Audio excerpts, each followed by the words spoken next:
Lake George Battlefield Moments, a production of the Lake George Battlefield Park Alliance, preserving our area's incredible history. A weekly feature on 93.5 FM and live streaming at lakefm.com.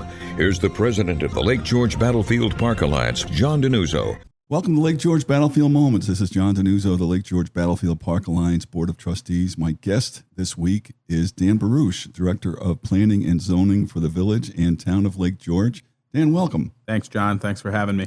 Well, Dan plays many roles for the town and village, and what brings him to our microphone this week is his role as number one, he is, a full disclosure, a member of our Board of Trustees as of last year, but more importantly, he has spearheaded the effort to reinter the remains of the Continental soldiers and others who were uncovered in the village of Lake George back in 2019.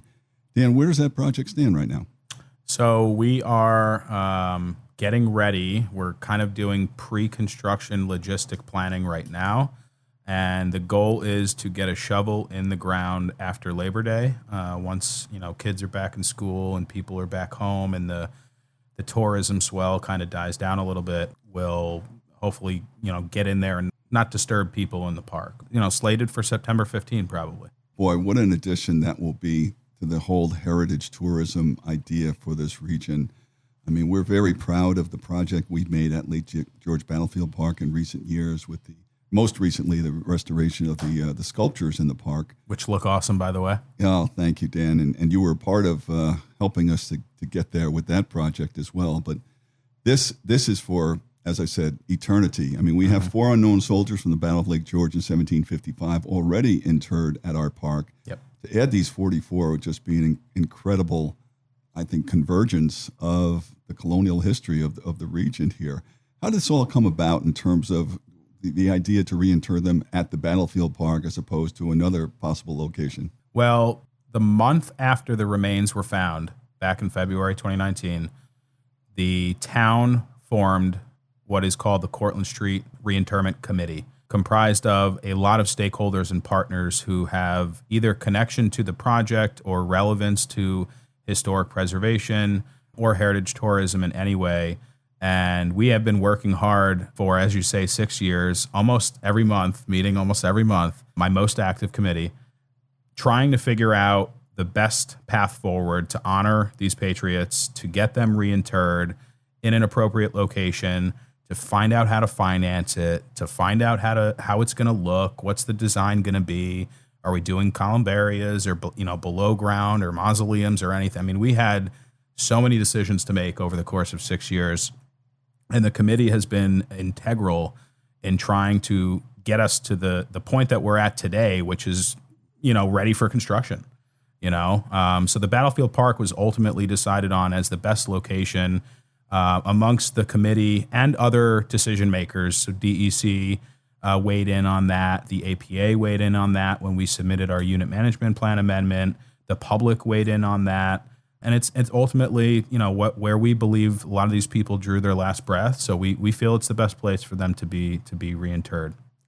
One of my remarks at our recent sculpture restoration ceremony was the remark, which was from the bottom of my heart, the community support at Lake George is incredible. From the town supervisor and the town board through the residents throughout the area. And that goes for the village mayor and the village board too, I'm sure. Yep. Is that tangible to you as someone who presides over a large portion of the activities of both local governments? I mean, is it that important to the folks who live here? Oh yeah. Immediately tangible. I mean, without the support and the backing of not only the legislative boards but the community at hand, a lot of these projects wouldn't get done. First of all, heritage tourism or not, the community's investment and stewardship in historic preservation is really, one of my opinion, one of the only reasons that we're able to do some of the things that we're doing. Grabbing occupancy tax, including these projects in grant funding, having these big events, assistance in whatever way possible. So I think, I've said this for the entire decade that I've worked here, without the support of the legislative boards and the proactive and progressive thinking in every regard, pretty much, we wouldn't have a lot of the successes in the planning department and a lot of the projects that we've undertaken and completed or even gotten financing for and haven't even started yet. The successes are really born from their support and the community's support and backing. Terrific. Now, paint the picture for us. May 2026, May 22nd, I believe it is, in 2026, the dedication of this new site will occur, and the remains will be reinterred at that point. Paint the picture for us. What will this area look like? It's just, an open field, basically, and part of the off of Fort George Road in the Battlefield Park. But what will it look like? What will people be viewing? Driving down the road, I think what you'll see first is going to be all the beautiful landscaping and the columbaria. The columbaria are going to be the staple of the project. Those are the above ground structures in which the remains are going to be reinterred. We found a nice, reputable company out of the Midwest who specialize in columbaria, and we're going to have this beautiful mix of black and darker gray granite that's going to comprise these columbaria. Those are going to be probably 3 or 4 feet high, so you'll see them, you'll notice them first. But you'll also see all the beautification, the landscaping. There's going to be some signage there. And I think maybe most importantly is there's going to be a monument right in the center. If you look at the design of the project, it's almost it's a circular plaza, if you will. And the columbaria sort of flank the outside of the circle. And the circle itself is a walking path. Right at the heart of the circle is going to be a monument yet to be designed, but a monument honoring the Patriots and their existence and how they perished here in Lake George, and how we're planning on remembering them and keeping them here in the park and for in perpetuity. For those who don't recall, the 1776, the summer, July, actually, right around this time of year, was established the largest military hospital of the Continental Army. At some point, they served over 3,000 patients in the fields that are now Lake George Battlefield Park and further west over to Little Boulevard, as it's now called. It's appropriate, and Dan said, they drew their last breaths here. I mean, that is the assumption that has been backed up by archaeologists, forensic specialists and such, that these folks died of smallpox, not of wounds. So that's fascinating. So if we come here a year from now, July of next year, as the nation is celebrating its 250th anniversary, will it be a place to sit? Yeah. Will it be? Okay. And there will be amenities, I think, for people in the area? Yeah, it's going to be, effectively a public plaza within the park. The project is going to come complete with a handful of different seating areas, benches, including 5 granite benches that are going to be engraved, that were financed by a donation from the Sons of the American Revolution. So, I've mentioned before, prior podcasts and other interviews, one of the reasons our projects are so successful here is because of the partnerships that we establish and we tend to throughout the course of the project. Every single one of the DRI projects that was awarded is a partnership project. This project is a partnership project amongst many different partners, one of which is now the Sons of the American Revolution. And they felt this project was important enough, not only to their mission and our history, but to their bank account to cut us a check to finance these benches. So we're gonna flank the columbaria with these benches that are going to be engraved with Sons of the American Revolution verbiage and logos. So there'll be places to sit. There'll be places to interpret. We're going to have a couple of signage areas, low-lying interpretive signage, and then the kiosk will kind of be the main sign that'll have some background information for people who want to learn. And then on the other side of the kiosk will be sort of an honorarium type of thing, paying thanks and tribute to those who participated in the project, those who helped with the approval process, or large donors towards the project. So yeah, it's going to be a great spot, I think, to sit and just think and learn too. Yes, and you'll have the spectacular head of Lake George. Awesome view. Within view. Yep. Fantastic. One thing I think, speaking for the general public, of which I'm a member, people see things built very often, particularly by a government entity. 3 or 4 years later, they look shabby. They're not taken care of. How are we going to prevent that in this case? Yeah, which I think is of utmost importance in the park because, for years there was some semblance of lack of dedication to upkeep. In the past 5 years, it has almost completely turned around, And the 180 has resulted in new pathways. It's resulted in beautification around the Park Commission building. It's resulted in the refurbishment of the monuments, and hopefully will result in more. I think the important part about this project, again, back to the partnerships, the town is entering into an MOA, a three-way MOA with the Alliance and the DEC. The town will be taking the lion's share of the, right? So we have dedicated staff who are on payroll all year, every week, and we're actually looking for some beautification staff, so people that can focus on things like landscaping and planting.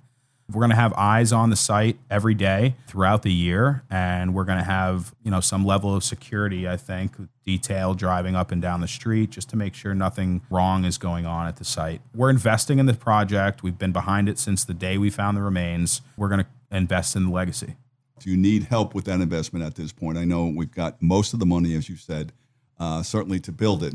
But how about maintaining it after we build it? We do still need help, to the point of the fundraising, and between DRI, we're I would say 90% of the way there with the funds necessary to both complete the project, hold the events, and kind of get started with planning for long-term maintenance and legacy cost.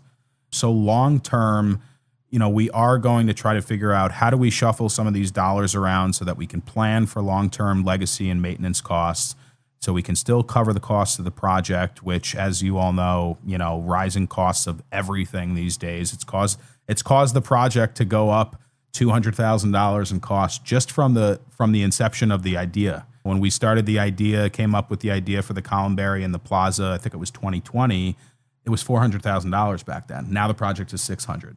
So we still do have a need. We're still raising funds. We still have our active website. We're still taking in donations. We just got an important one last week. So there's still a way people can support, probably right up until the project gets dedicated, I think. It can be supported. Okay, and how do people make that donation?